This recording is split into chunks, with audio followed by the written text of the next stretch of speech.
Welcome to Revenge with Lyra. It's just a get-together. We don't really need you there.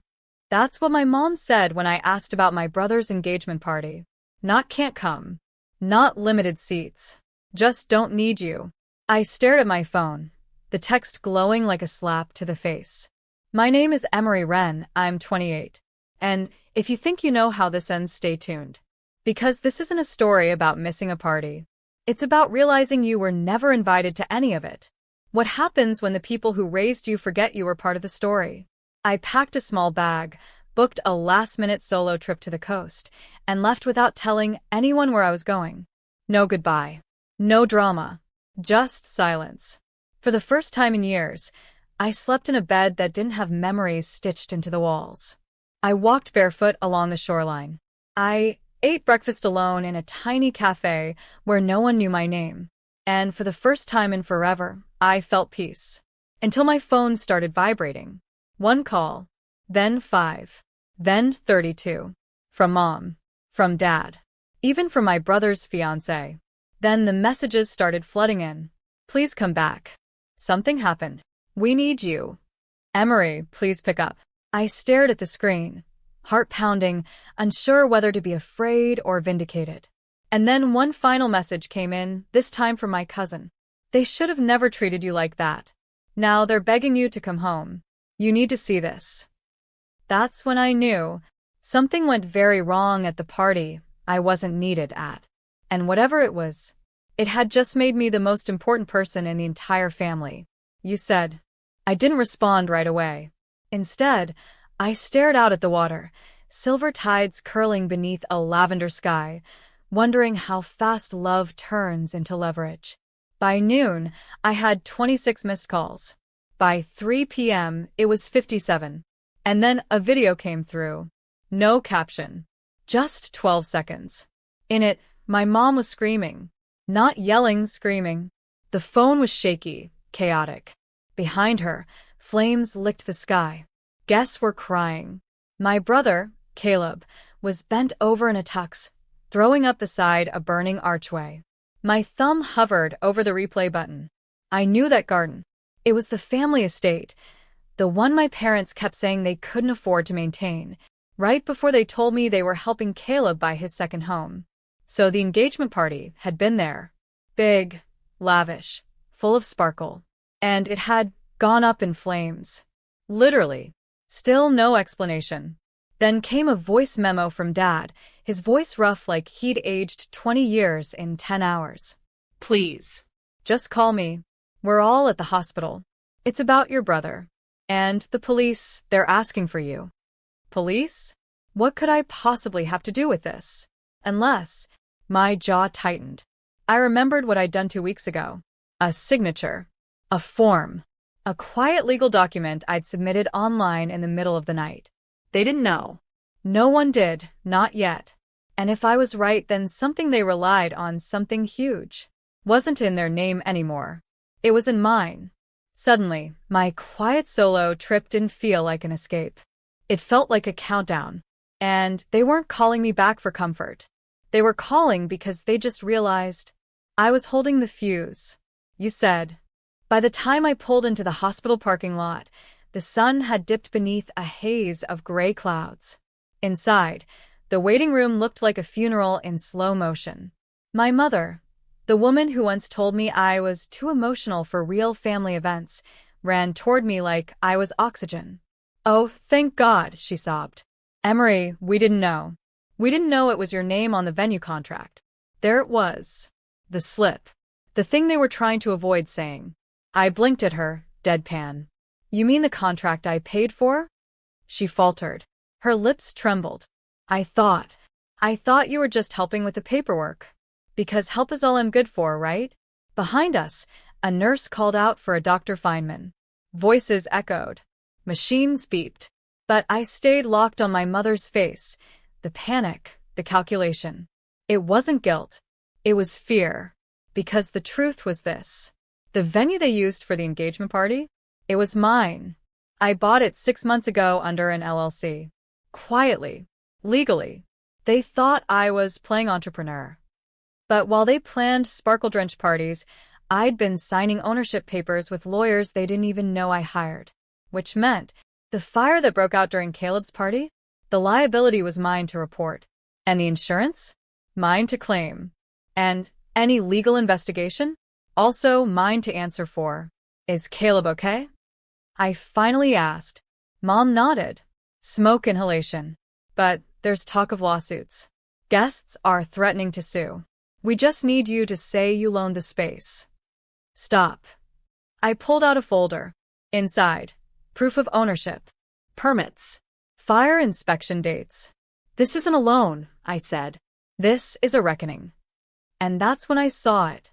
Dad, standing behind her, pale as paper, because he knew exactly what was in that folder and what was coming next. My father didn't say a word, just stared at the folder in my hands like it held a detonator. It did. I sat down across from him, flipping the pages with deliberate silence. This, I said, tapping the permit copy, proves the venue is under my ownership as of 6 months ago. And this, I slid another paper across the table, is the invoice I sent your assistant 2 weeks before the party. Unpaid. He flinched. I thought we agreed you'd help cover. No. I cut in. You assumed I'd donate. Like always. Just like when you used my savings to float Caleb's first apartment. Or when Mom told the lawyer to remove my name from Grandma's estate. Or when Ezra borrowed my car and crashed it into a pole. I leaned forward. You've all mistaken my silence for generosity. Dad's hands curled. This isn't the time, Emery. Wrong, I said. It's exactly the time. From my bag, I pulled the final envelope, sealed and stamped. Inside, a legal cease and desist notice. You will not use my property for any future events. You will not reference me, my business, or my name in relation to the incident. And if I hear that you've spun this to shift blame, I looked him in the eye. I will sue for defamation. And I will win. His jaw locked. A red flush crept up his neck. But Caleb is your brother. He nearly died. You're punishing all of us. I stood. No. You punished yourselves. I just stopped playing along. And as I walked away, past the yard doors and into the late afternoon haze, I didn't look back. But I knew something had just shifted. The good daughter was gone. And in her place stood the woman they never thought I'd become. The one who finally said enough. The fallout began faster than I expected. That evening, I got a text from Ezra. Really? You're turning this into a lawsuit? Wow. No hello. No how are you. Just entitlement in full bloom. I didn't reply. Because while they scrambled to play damage control, I had quietly hired a PR firm. Not to make a statement, but to prevent one. The venue's reputation needed shielding. My name needed a firewall. And most importantly, their narrative needed silencing. By the next morning, I received an email. Hi, Emery. This is to confirm the incident was caused by faulty wiring brought in by an outside vendor your family hired. You are not liable. Best. Venue insurance rep. My lungs released a breath I hadn't realized I was holding. That fire? That disaster? It was on them. Fully. And the cherry on top? The vendor they used had been referred by Caleb's fiancée, the same one who called me a bitter career woman last Christmas.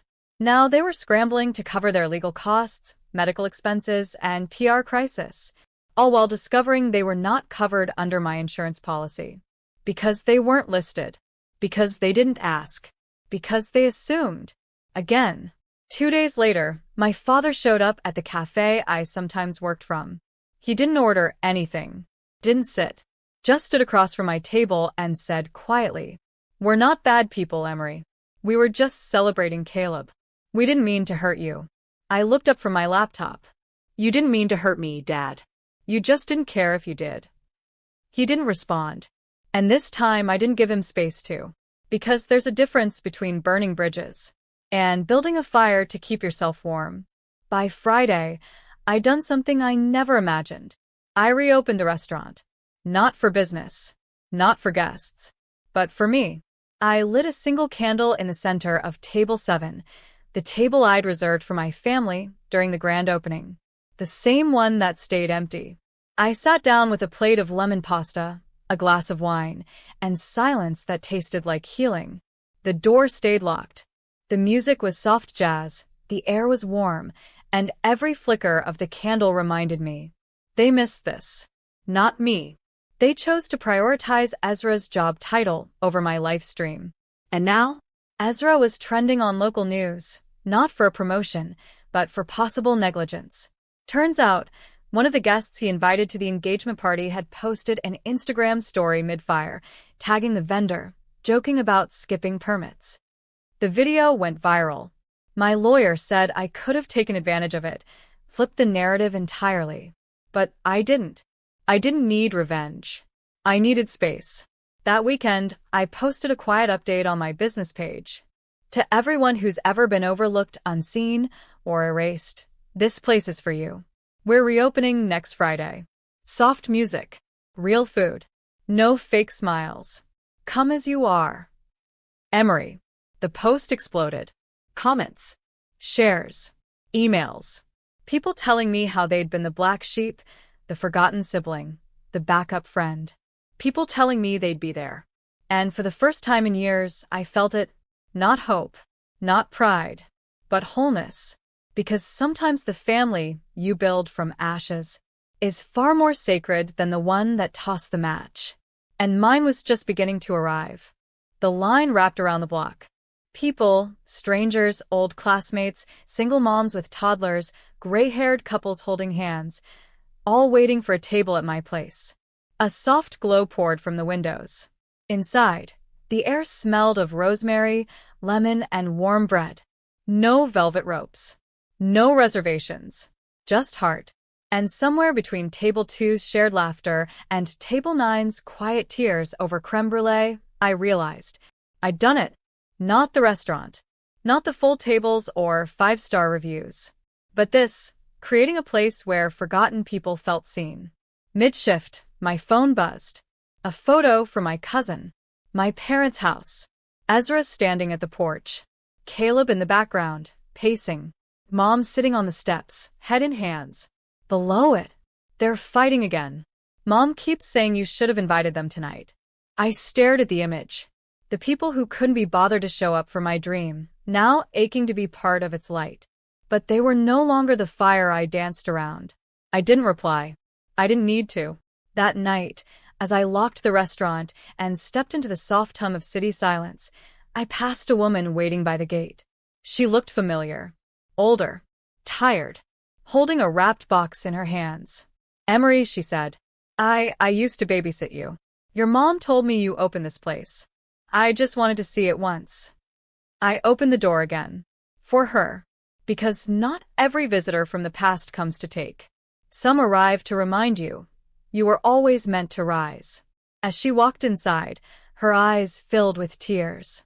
And I realized, even when your family shuts the door, you can still become the kind of home others have been searching for all along. 3 weeks later, a letter arrived. No return address. Just my name, handwritten in shaky ink. Inside was a single folded sheet. Emery, we didn't realize what we were doing until you stopped answering. Until the restaurant photos started flooding the family chat. Until people kept saying, you must be so proud of her. And we had to lie. We weren't there when it counted, and I don't expect forgiveness. But if you ever decide to let us sit at your table again, we'll come early, we'll stay late, and we'll bring our own chairs. Dad. I read it once. Then again. Then I folded it neatly and placed it in the bottom drawer of my office, under receipts, old menus, and a paper flower a customer's child had once handed me. I didn't respond. I didn't need to. Because closure doesn't always come with a confrontation. Sometimes, it arrives when you stop waiting for someone to make it right and realize you already did. My restaurant wasn't just a business. It was a reclamation. A place where my voice wasn't drowned out by louder ones. Where I could hear myself think. Where strangers became family, not by blood, but by choice. That Friday, a woman proposed to her girlfriend at table 5. At table 3, a man reunited with a daughter he hadn't seen in 12 years. Laughter spilled through the windows like music. And I stood at the back, Apron dusted with flour, tears in my eyes, not from sadness, but from stillness. Because healing doesn't scream. It whispers. It waits. And one day, you look around and realize you built a life so warm, so full, so true. You no longer have room for the ones who left you out in the cold.